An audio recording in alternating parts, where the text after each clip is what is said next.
Praise Yah, the sovereign, the creator of heaven and earth.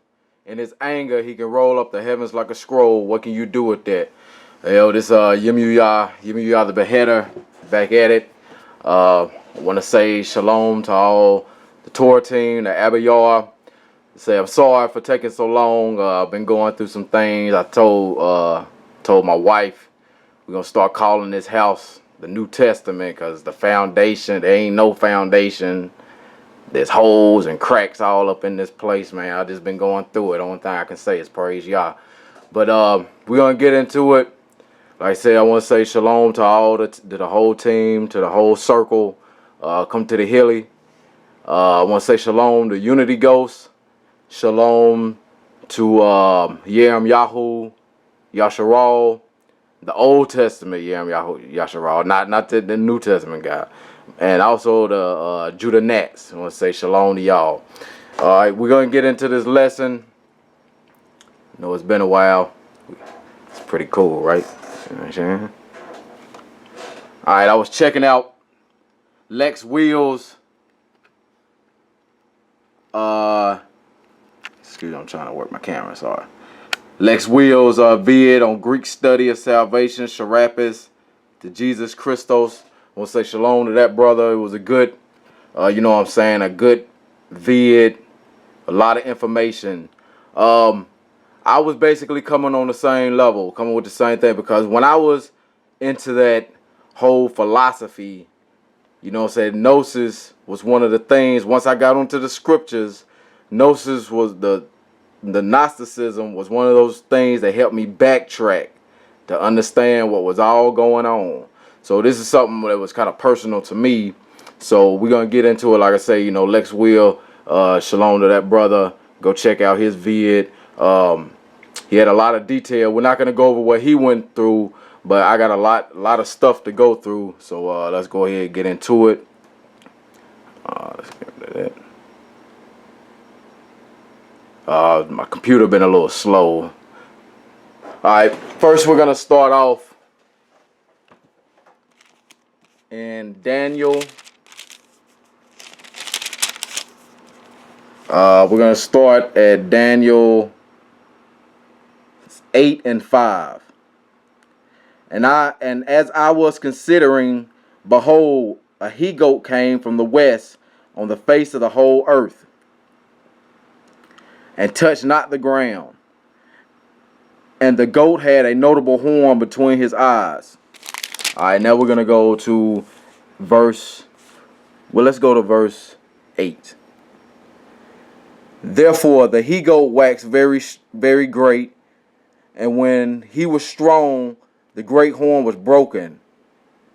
And for it came up 4 notable ones towards the 4 winds of Shemayim. All right, now let's go to verse 21. And the rough goat is the king of Grecia, and the great horn that is between his eyes is the first king. All right, now let's go to 11 and 31. All right. An arm shall stand on his part, and they shall pollute the sanctuary of strength, and shall take away the daily sacrifice, and they shall place the abomination that maketh desolate. Okay. Now let's go to 12:11. And from the time that the daily sacrifice shall be taken away, and the abomination that maketh desolate set up, there shall be 1,290 days. All right. So basically I wanted to read that so that we understand that this king of Grecia, who is the rough goat, will set up the abomination of desolation. All right. That's Antiochus Epiphanes. If you don't know that, Antiochus Epiphanes the 4th. If I'm not gonna get into all of that.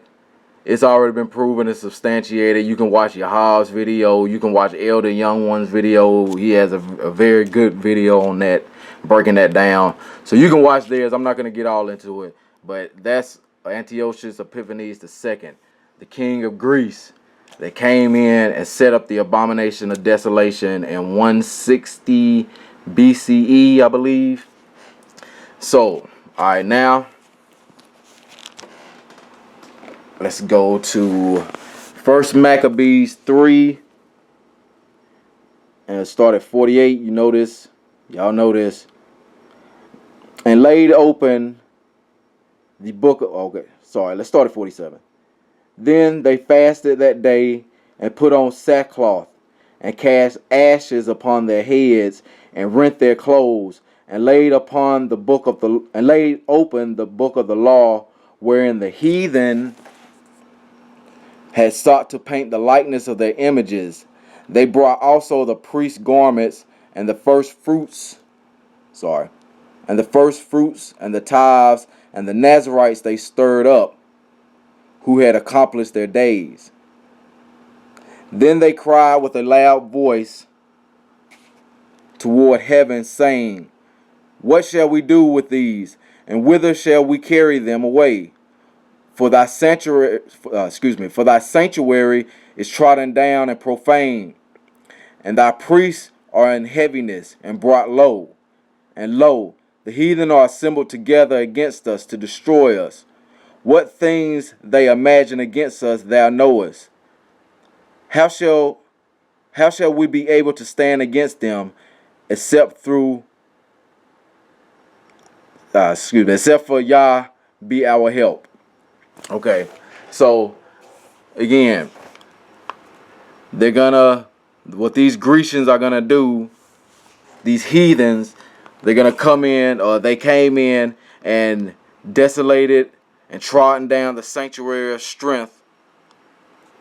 You know what I'm saying? Took away the first fruits and the tithes, and they painted their likeness of their images onto our law. Okay? A great no-no. And we're going to get into all of that. That's what this is going to be about. We're going to get into it deep. It's going to be a lot of information. So, alright. Let me give a big shalom to my brother Dawood. He turned me on to this website. You know, it's a lot of good information. My big fat Greek mindset. Alright, let's get into it. In our Western culture, the worldview glasses we wear derive primarily from Greek philosophies of ancient times.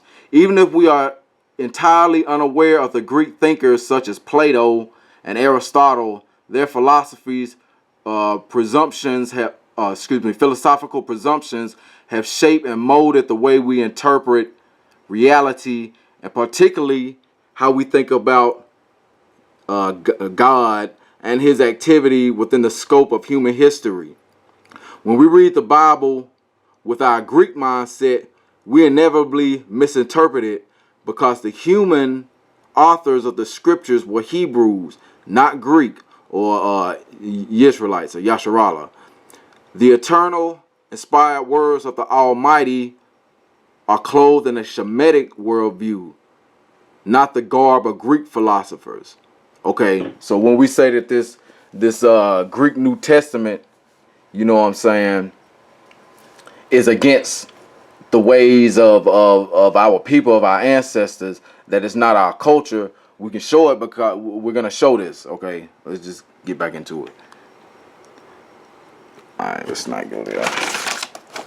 Sorry, y'all, I got to look at my notes. All right, I got to go down. All right, we're going to start right here.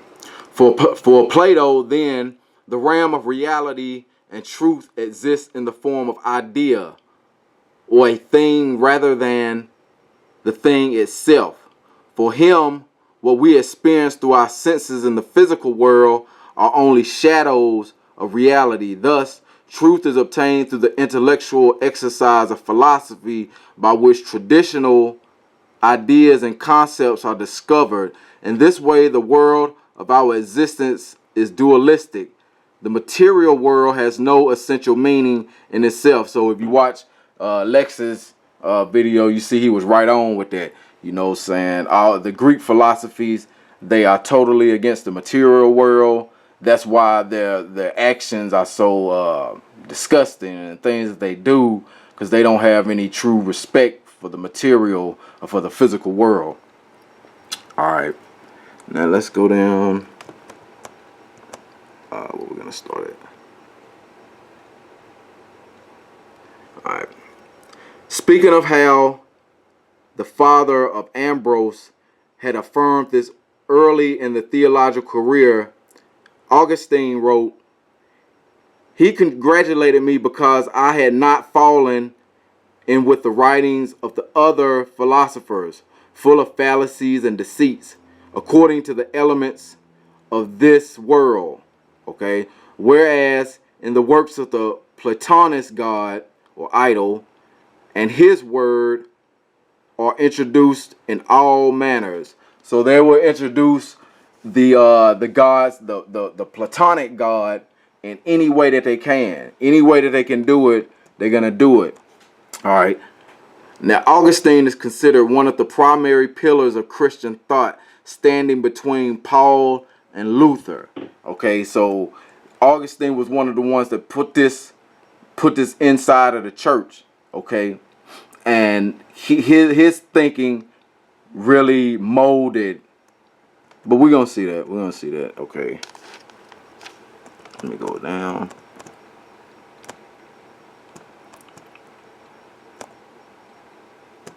Where's it at? Sorry, y'all. I'm looking for the. Yeah, it should be.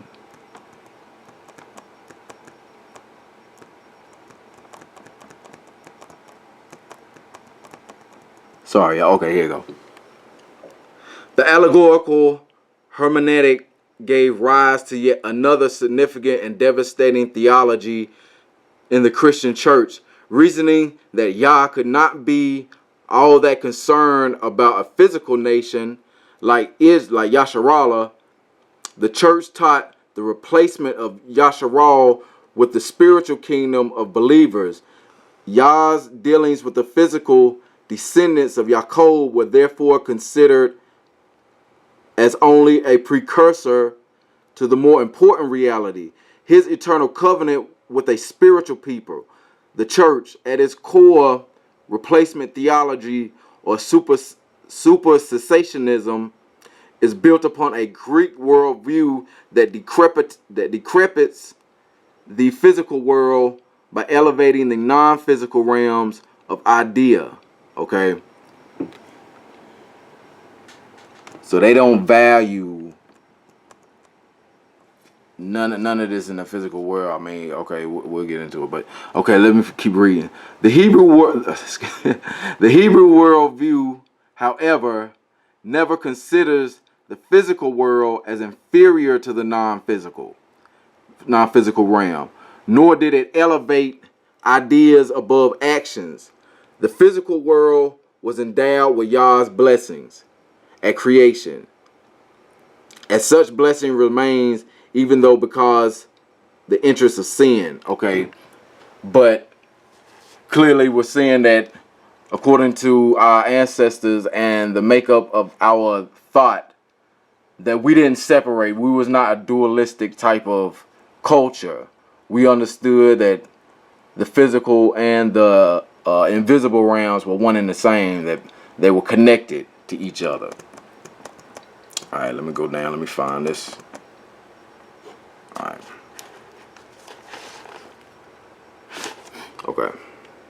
The reason that the biblical authors give no explanation for what appears to us as a contradiction is because they felt no need to make such explanations. They were not operating within a Greek mindset of linear logic. Rather, starting from the premise that all truth is revealed by Yah, they readily accepted the fact that in Yah's mind all truth was coherent and unified, yet in the finite understanding of man, truth would inevitably contain mystery beyond our understanding. Moshe wrote, "The secret things belong to Yah, our Elohim, but the things revealed belong to us and to our sons forever, that we may observe all the words of this Torah." Likewise, Solomon teaches us, "He has made everything appropriate in his time. He has also set eternity in their heart, yet so that man will not find out the work which Yah has done from the beginning even to the end." That's Ecclesiastes 3:11. The first one was Deuteronomy 29:29. So we're seeing the contrast between the Hebrew, or I'm sorry, the Israelite Yasharal way of thinking or mindset opposed to the Greek mindset, and how they would come in and put their likeness onto what we believe, onto what we see. And it all started with that rough goat. And from that rough goat came those, basically what it is, I mean, basically, without getting all into it, Greek was the power that was going to enable the Europeans to rise into power, that the Edomites come up through Greece and start this whole white supremacy, you know what I'm saying, prison planet type thing. But this is the battle. This is the battle that's going on. It's a Hebrew mindset versus a Greek mindset. And if you ain't on the Hebrew side, then you're obviously on the Greek side. Okay. This is another website. Let me try to enlarge it. Okay. The early Hellenistic period saw the emergence of a new form of relationship compounded from the Macedonian and Near Eastern traditions, which became the dominant political, religions, and social structure in the Eastern Mediterranean after Alexander's death. The Helen of Hellenism comes from the writing of a blind poet by the name of Homer. Most Greek scholars are not convinced that this man actually lived, but for someone who may not have existed, he certainly was very influential in shaping of Greek art, science, philosophy, religion, social justice. Okay, so behind this Greek mindset is Homer. Homer is the one, not Bart's daddy, man. Come on, what you talking about, man? Okay. Oh yeah. This essentially is where the term Hellenism comes from. Oh yeah, because it was talking about Helen and Troy and all of that. So that's where the term comes from. This essentially, let me try to zoom in a little bit. This essentially is where the term Hellenism comes from. Most of the anti-biblical pagan cultures we are familiar with, Greek, Babylonian, Persian, etc., have a woman or goddess type mother that represents that culture. Isis, Astarte, Ishtar, or Gia are some examples. Greek culture was no different. However, this way of thinking has a background as well. Let's get it. The background of Hellenism is from Kemet, no less, or Egypt. Some 19th century scholars wish to downplay or deny any significant cultural influence of the Near East on Greece, but that was plainly not the ancient Greeks' view of the question. Greek intellectuals of the historical period claimed that Greeks owed a great deal of their older civilization to Kemet. Okay.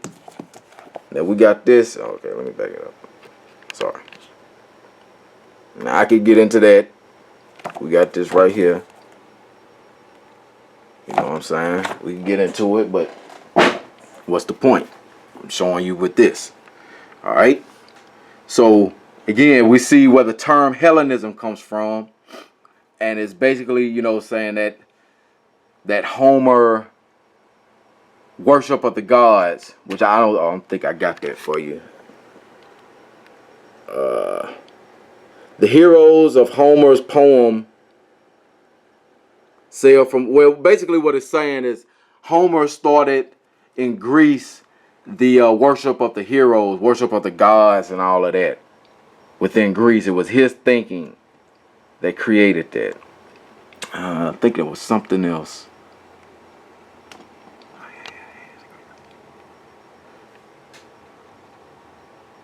Okay, I think that's it.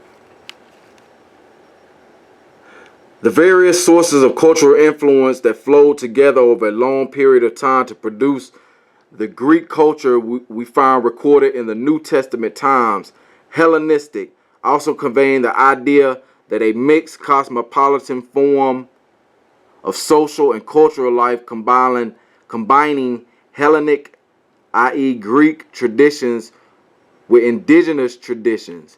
So the white man just mixed his stuff. These Greeks, they just mixed their stuff with original mystery teachings. That's all it did. Because what did it say? I don't think I read that part, but what did it say in Daniel about he would have power to do craft and make craft abundant in the earth? Okay. Because him and the Greeks and the Egyptians, they boys. They fucks with each other like that. Like Judah said, the white man is the modern day Egyptian. All right, we're gonna get this one, and then we're gonna end this right here. Now, what it comes down to is Gnosis. It's Gnosticism and Gnosis. All right. Primal Gnosis is knowledge, wisdom. That is the meaning. That is the meaning of the word Gnosis, knowledge. But we are not just referring to any knowledge here.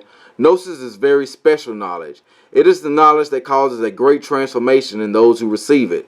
Knowledge capable of nothing less than waking up the spiritual liberation those who acquire it. So, like what we were saying with the Greeks, you got to have this knowledge inside your own mind. But we know through the scriptures that the heart is the mind, and the heart is exceedingly deceitful. But they want to rely on their own thinking. But there again, there's these Sarnetta cats and all of them. You know, they deal with this gnosis, this knowledge. Okay. What I'm calling primordial gnosis is in the pure form of gnosis. It is always the same and will never change as long as the spiritual situation in which man finds himself. Okay, hold on. It said, wait a minute. It is always the same and will never change. Hold up. I heard that from someone. Did I hear that? I heard that from somewhere.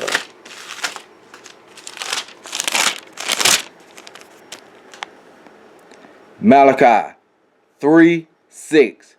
For I am Yah, I change not. So if Gnosis don't change, and it's the pinnacle, and Yah don't change, okay. Alright, we're gonna end this one. That primal shit got cut. Alright. Yah is the pinnacle. Yah is the pinnacle. Alright. And we're gonna end this one and be right back. Shalom.